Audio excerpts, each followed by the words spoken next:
Hi guys!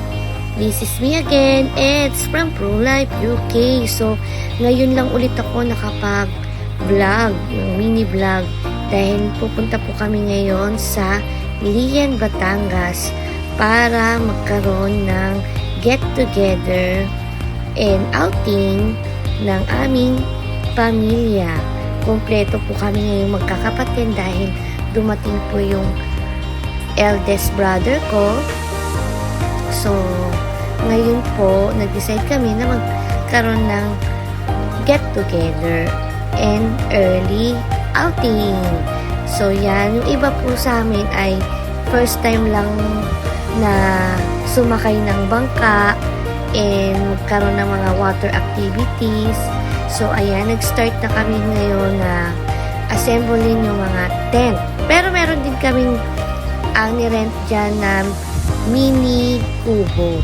So, para lang maganda, no? Para talagang ma-feel mo talaga na campsite siya.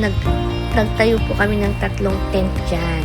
So, ngayon, ayan, sa sinabi ko nga, meron po kami mga water activity na pupuntahan. Like, yan, water snorkeling kami, and fish feeding, and island hopping. So, yan. Yung iba po, first time talagang sumakay ng bangka at hindi nila alam kung ano nag-aantay na adventure ngayong araw na to. So, napakasaya namin dahil first time namin magkakasama na ganito, no? Kasi kadalasan, ibang outing ang sinasamahan namin, wala pang mga water activity like this. So, first time namin gagawin itong magkakasama. So, yan, no? Nagpicture muna kami sa magandang mga boat na nandyan sa island. So, yan. Napakaganda dyan at napakapino po ng buhangin. Sarap pong maligo. Hindi po ganun kalamig ang tubig.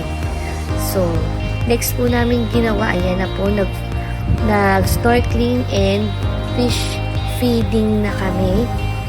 Ayan. So, iba po, hindi po lumublog kasi nga po natatakot pong mag water activity. So, pero napakaganda po. Yan, na-try ko pong sumisid. Pero po nakahawak naman po ako sa sa bangka. Yan. So, mga matatapang kong pamangkin, kayang-kaya nilang sumisi dahil may life vest naman. Pero ako yan, no? So, nag-i-enjoy po kami dahil napakalaki, parang malaking aquarium ang nakikita mo sa karagatan. Lahat ng isda nandoon. Tapos, yung mga, talagang never mo pang nakikitang isda, first time kong nakita, ayan, nakikita niyo pa yung sea urchin, no?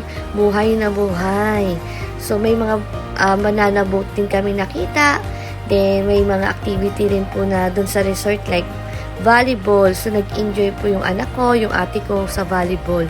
Kaya, sarap bumalik dyan dahil hindi po nakaka-boring. And yun po, nag-family picture po kami.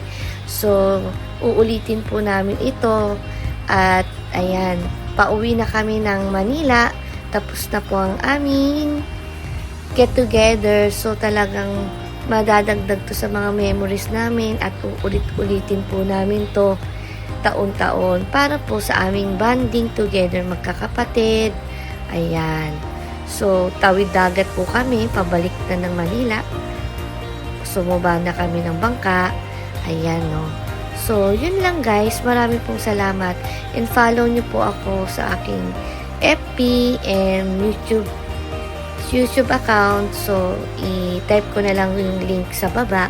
So, marami pong salamat. Bye!